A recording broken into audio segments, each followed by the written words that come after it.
कपिल जी, मैं आपको धन्यवाद देता हूं और ये फिल्म बनाने के लिए, ये वेब सीरीज बनाने के लिए बहुत बहुत धन्यवाद। कहां का सत्यमेव जयते, कहां का सत्यमेव जयते, कहां का सत्यमेव जयते। सुप्रीम कोर्ट के जजेस, हाई कोर्ट के जजेस जरूर इसको देखें और आत्मचिंतन करें कि भारत की न्याय प्रणाली कहां पहुंच गई है। भारत में टोटल 5 करोड़ केसेस तो वो हैं जो district court, high court, supreme court में है। इसका मतलब 5 करोड़ परिवार न्याय की आशा में बैठा हुआ है। ऑन एन एवरेज एक परिवार में 6 आदमी रख लीजिए, तो यानी 30 करोड़ लोग न्याय की आस लगाए बैठे हुए हैं।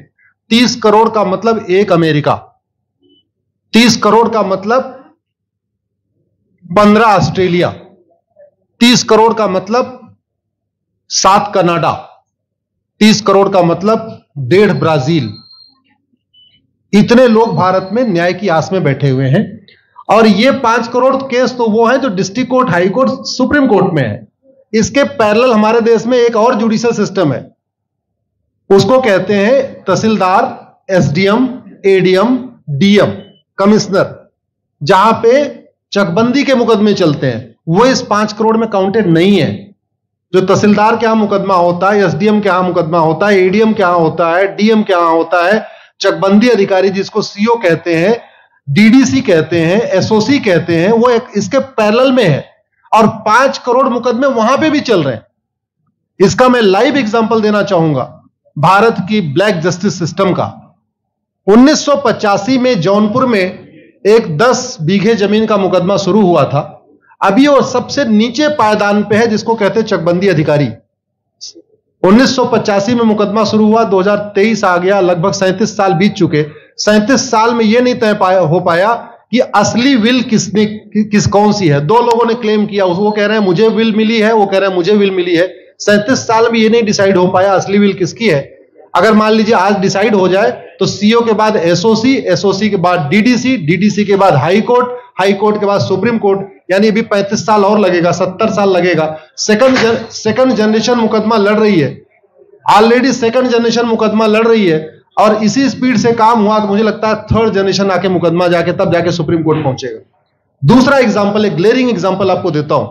1971 के वॉर में पाकिस्तान में बम फेंकने वाले, पाकिस्तान के फौजियों के बहुत सारे बैंकर तोड़ने वाले एक कर्नल कबोत्रा है, पंचकुला में रहते हैं। दुश्मनों के उन्होंने दांत तोड़ दिए। आज 2000 से उनके मकान पे किसी ने कब्जा किया हुआ है। 2023 आ चुका है, 23 साल में वो अपने मकान को नहीं छुड़ा पाए। अभी मामला पंचकुला की डिस्ट्रिक्ट कोर्ट में है, उसके बाद चंडीगढ़ हाई कोर्ट जाएगा, फिर सुप्रीम कोर्ट जाएगा। तो 23 साल में वो सबसे नीचे पायदान पे है। वास्तविकता यह है, अंग्रेज चले गए, अंग्रेजी कानून यहीं छोड़ गए, अंग्रेजी व्यवस्था यहीं छोड़ गए। यह व्यवस्था भारत में न्याय देने के लिए नहीं बनी थी। यह जो न्यायिक जुडिशियल सिस्टम था भारत में जो बनाया गया, वो केवल और केवल भारत को लूटने बांटने के लिए बनाया गया था।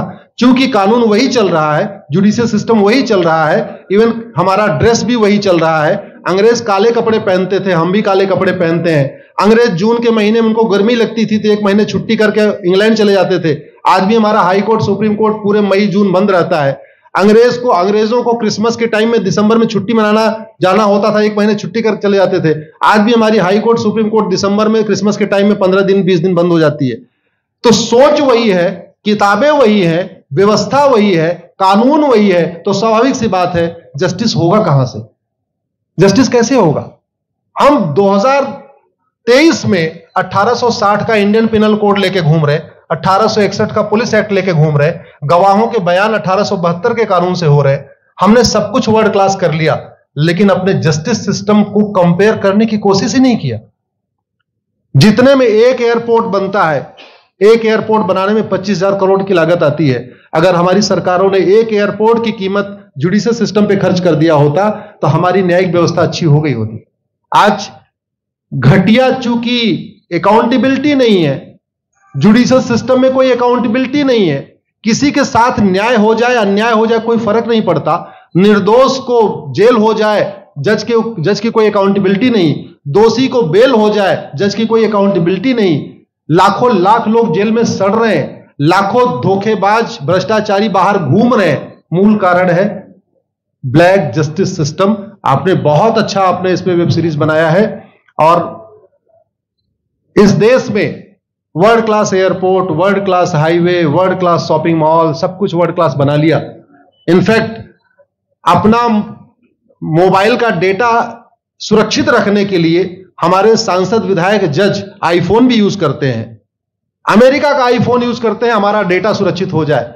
लेकिन भारत सुरक्षित हो जाए उसके लिए यह नहीं देखते कि जापान में कौन सा कानून है, अमेरिका में कौन सा कानून है, सिंगापुर में क्या अच्छा चल रहा है। कनाडा में रेंट का मामला एक डेट में खत्म होता है। सिंगापुर में अभी कुछ दिन पहले एक व्यक्ति के पास 900 ग्राम गांजा पाया गया, उसको फांसी हुई है। दोबारा वहां ड्रग स्मगलिंग होगी क्या? तो भारत में चाहे वो ड्रग स्मगलिंग है, माफिया राज है, ह्यूमन ट्रैफिकिंग है, इन सब के लिए हमारा जस्टिस सिस्टम जिम्मेदार है। कोई भी अपराध होता है उसमें दो पक्ष होता है, एक पीड़ित, एक अपराध करने वाला।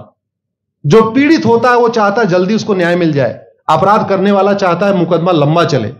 भारत का न्यायिक सिस्टम अपराध करने वाले के साथ खड़ा है। बलात्कारी चाहता है उसका मुकदमा 30 साल चले, और मुकदमा 30 साल चलता है। भू माफिया चाहता है कि गरीब की जमीन पे कब्जा कर ले, उसका मुकदमा 50 साल चले, और आज की डेट में मुकदमा 50 साल चल रहा है। इसका मतलब वर्तमान न्यायिक सिस्टम बलात्कारी के पक्ष में है, भू माफिया के पक्ष में है, ड्रग स्मगलर के पक्ष में है, ह्यूमन ट्रैफिकर के पक्ष में है, नक्सलियों के पक्ष में है, माओवादियों के पक्ष में है, जो लोग देश विरोधी काम कर रहे हैं उनके पक्ष में है। 40 साल 50 साल के बाद किसी व्यक्ति ने मिलावट करके लोगों का स्वास्थ्य खराब कर दिया, उसको 50 साल के बाद सजा हो रही है। इस बीच उसने कम से कम पता नहीं कितने लोगों का और भी कर दिया। तो ये जो जस्टिस सिस्टम होता है दवा की तरीके काम करता है। जैसे दवा अच्छी होती है बीमारी तुरंत ठीक हो जाती है, अगर दवा घटिया होती है तो बीमारी बढ़ जाती है। दवा खाने के बाद शरीर एज इट इज नहीं रहता, या तो बीमारी ठीक होती है या तो बीमारी बढ़ती है। अगर कोई आदमी एक गांव में किसी के साथ कुछ गलत कर दे, उसको 6 महीने के अंदर सजा हो जाए, साल भर के अंदर हो जाए, दूसरा अपराध वहां नहीं होगा। लेकिन अगर उस व्यक्ति को पनिशमेंट नहीं मिला तो स्वाभाविक सी बात है उसने उसको और मोटिवेट कर दिया। कहते नहीं ऐसे बुखार है, तुरंत 2 गोली खाइए बुखार ठीक हो गया। लेकिन अगर आपने दवा नहीं खाई या गलत दवा खा लिया तो टाइफाइड होगा या निमोनिया होगा। दुर्भाग्यवश ये हमारा जस्टिस सिस्टम यही कर रहा है। आज की डेट में जितनी समस्याएं हैं, चाहे वो घूसखोरी है, जमाखोरी है, मिलावटखोरी है, कालाबाजारी है, नशा तस्करी है, मानव तस्करी है, सोना तस्करी है, ड्रग स्मगलिंग है, या नक्सलवाद है, या माओवाद है, या कट्टरवाद है, जो भी समस्याएं हैं, उसका एक बहुत बड़ा कारण यह है कि हमारा जस्टिस सिस्टम उसको टैकल नहीं कर पा रहा है, उसको पकड़ नहीं पा रहा है, और इसीलिए भारत में अराजकता है। मैं तो इतने जानता हूं, ऐसी कोई बीमारी नहीं जिसकी कोई दवाई नहीं, ऐसी कोई समस्या नहीं जिसका कोई समाधान नहीं। हम हर चीज के लिए बाहर से चीजें खरीदते हैं, तो हम ये क्यों नहीं देख रहे हैं कि आखिर चाइना का जस्टिस सिस्टम कैसा है, सिंगापुर का कैसा है, कनाडा का कैसा है, फ्रांस का कैसा है, और अमेरिका का कैसा है। हम क्यों नहीं बेस्ट प्रैक्टिसेस उनकी अडॉप्ट कर लेते। दुनिया के कई देशों ने नार्को पॉलीग्राफ ब्रेन मैपिंग कानून बना दिया। मेरी बहन दीपिका नारायण बैठी हुई है, ये लगातार फॉल्स केसेस के खिलाफ, इनको मैं देखता रहता हूं, एक्टिव रहती है। एक कानून बन जाए नार्को पॉलीग्राफ ब्रेन मैपिंग, और कंप्लेन पे अंडरटेकिंग ले लिया जाए कि जो कुछ मैं शिकायत कर रहा हूं इसके लिए मैं अपना नार्को पॉलीग्राफ ब्रेन मैपिंग कराने के लिए तैयार हूं, हजारों की संख्या में फेक केसेस खुद ही खत्म हो जाएंगे। आज की डेट में लोग जुडिशरी की लापरवाही के साथ साथ फर्जी केस से परेशान है, फर्जी गवाही से परेशान है, फर्जी एफआईआर से परेशान है, हजारों परिवार परेशान है। कई बार देखा गया कि जो फैमिली के केसेस होते हैं उसमें कितने सारे फेक केसेस भी आ रहे हैं। तो जो वास्तव में दोषी हैं उनको पनिशमेंट नहीं मिल पा रहा है, जो निर्दोष हैं उनके खिलाफ फर्जी केसेस हो रहे हैं। आज की डेट में गांव में एक दबंग अगर जमीन कब्जा कर लेता है, किसी की हिम्मत नहीं पड़ती उसके खिलाफ कोई गवाही दे दे। लोगों को अपनी जमीन छुड़ाने में 30-30 साल लड़ना पड़ रहा है, 35 साल लड़ना पड़ रहा है। अगर 30 साल 35 साल के बाद कक्कड़ जी उसको अपनी जमीन मिल भी गई तो उसके साथ न्याय कहां हुआ? 35 साल में उसका टाइम बर्बाद हो गया, 35 साल में उसका पैसा बर्बाद हो गया, 35 साल वो मेंटल ट्रॉमा में रहा, 35 साल उसने तारीख पे तारीख झेली है। और मैं तो डिस्ट्रिक्ट कोर्ट में कई बार जाके देखा, ऐसे परिवारों को देखता हूं जिनके पास बस से आने के लिए पैसा नहीं है, साइकिल से आते हैं।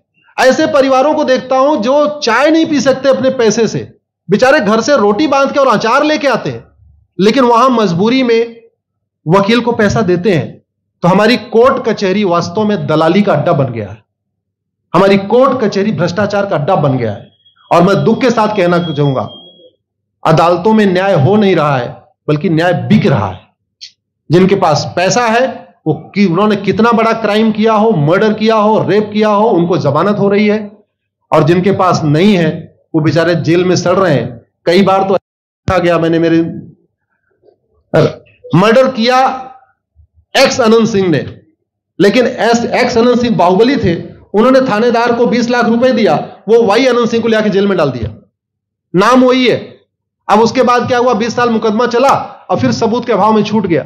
तो जिसने मर्डर किया वो तो कभी जेल गया ही नहीं, एक निर्दोष जेल गया, 10-20 साल के बाद उसने अपना जमीन बेचा, सब कुछ किया, मां बाप सब कुछ तबाह हो गए, फिर वो सबूत के अभाव में छूट रहा है। तो सबूत के अभाव में अगर 20 साल के बाद छूट भी गया हो, उसका 20 साल कौन लौटाएगा? उसके 20 साल के लिए कौन जिम्मेदार है? उसके 20 साल जो बर्बाद हुआ, उसके लिए संविधान की शपथ लेने वाले जिम्मेदार हैं। संविधान के प्रियम्बल में लिखा है, हम आपको जस्टिस देंगे, हम आपको न्याय देंगे। न्याय देने की जिम्मेदारी किसकी? जिन्होंने शपथ लिया। शपथ कौन लेते हैं? जजेस लेते हैं, सांसद, विधायक, मंत्री लेते हैं। तो आज की डेट में अगर लोगों को न्याय नहीं मिल रहा है, तो इसके लिए वही जिम्मेदार हैं जो संविधान की शपथ लेते हैं। संविधान की शपथ लेने वालों को वेतन, भत्ता, गाड़ी, बंगला इसीलिए मिलता है कि लोगों को न्याय मिल सके, फास्ट जस्टिस मिले, कंप्लीट जस्टिस मिले। अनफॉर्चुनेटली कंप्लीट जस्टिस मिलने में तो 50-60 साल लग जाता है, फास्ट जस्टिस तो सपना हो गया है। इसलिए आज आपने जो ये वेब सीरीज बनाई है, मैं आपको धन्यवाद देता हूं। एक ऐसे विषय पे जिसपे कोई टच नहीं करता, लेकिन जिससे करोड़ों लोग पीड़ित हैं। मैंने कहा ना, 5 करोड़ लोग सीधे district court, high court, supreme court के केसेस से पीड़ित हैं, और 5 करोड़ मुकदमे एसओसी, डीडीसी, तहसीलदार के यहां चल रहा है। तो अगर 5 करोड़ से 30 करोड़ लोग इधर पीड़ित हैं, तो उधर भी पीड़ित है। वास्तव में बहुत बड़ी संख्या भारत में इसी से पीड़ित है। और अपराध, भ्रष्टाचार और जितनी भी अराजकता चल रही है, उसका मूल कारण भी यही है। जस्टिस सिस्टम अच्छा हो जाए, कानून सख्त हो जाए, कानून का खौफ पैदा हो जाए, न्यायपालिका का खौफ पैदा हो जाए, और ये थाने जो दलाली के अड्डे बन गए हैं, तहसील जो दलाली का अड्डा बन गया है, डिस्ट्रिक्ट कोर्ट जो कमीशन खोरी का अड्डा बन गया है, अगर इस पे कंट्रोल हो जाए, तो वास्तव में भारत में फिर से राम राज्य आ सकता है। अगर जुडिशियल सिस्टम अच्छा हो जाए, तो जो राम राज्य की कल्पना है, धर्म की जय हो, अधर्म का नाश हो, प्राणियों में सद्भावना हो, विश्व का कल्याण हो, मुझे लगता है उसको फिर से जीवित किया सकता है। आपने मुझे बुलाया कपिल जी, मैं आपको धन्यवाद देता हूं। और ये फिल्म बनाने के लिए, ये वेब सीरीज बनाने के लिए बहुत बहुत धन्यवाद देता रहता हूं। दीपिका जी लड़ती रहती हैं, इनको देखता रहता हूं। बहन नेहा जी आई हैं, ये अपने गानों से मुझे लगता है बहुत अच्छा आप लिखती हैं। और इसी तरीके से कड़वा सच आप लिखते रहिए, कड़वा सच गाते रहिए। लोग आज की डेट में, यंग जनरेशन कड़वा सच सुनना चाहती है। मीठे झूठ ने इस देश में शुगर, डायबिटीज पैदा कर दिया। भारत केवल लोग डायबिटीज से नहीं पीड़ित हैं, बल्कि हमारी व्यवस्था को डायबिटीज हो चुका है। और उस डायबिटीज को दूर करने के लिए नेहा राठौर जैसी बहनें जो सही बात कह रही हैं, दीपिका जी सही बात कह रही हैं, आप लोग जो है बहुत अच्छा काम कर रहे हैं। और आपने, कक्कड़ साहब, आपने बनाया वेब सीरीज, आपको विशेष आभार, धन्यवाद देता हूं। यही निवेदन करता हूं, इस वेब सीरीज को ज्यादा से ज्यादा देखें। और खास तौर पे अगर आपके जानने वाले कोई जज हैं, कोई आईएएस हैं, कोई आईपीएस हैं, मंत्री, सांसद, विधायक हैं, उनको भी एक बार फोन करके, व्हाट्सएप करके एक बार कहिए कि वो भी इसको जरूर देखें। क्योंकि अल्टीमेटली न्यायिक व्यवस्था बदलने की जिम्मेदारी उन्हीं की है जिनको वेतन, भत्ता, गाड़ी, बंगला, free air ticket, free rail ticket और वीआईपी व्यवस्था मिलती है। ये व्यवस्था उन्हीं को बदलनी है। जय हिंद, धन्यवाद।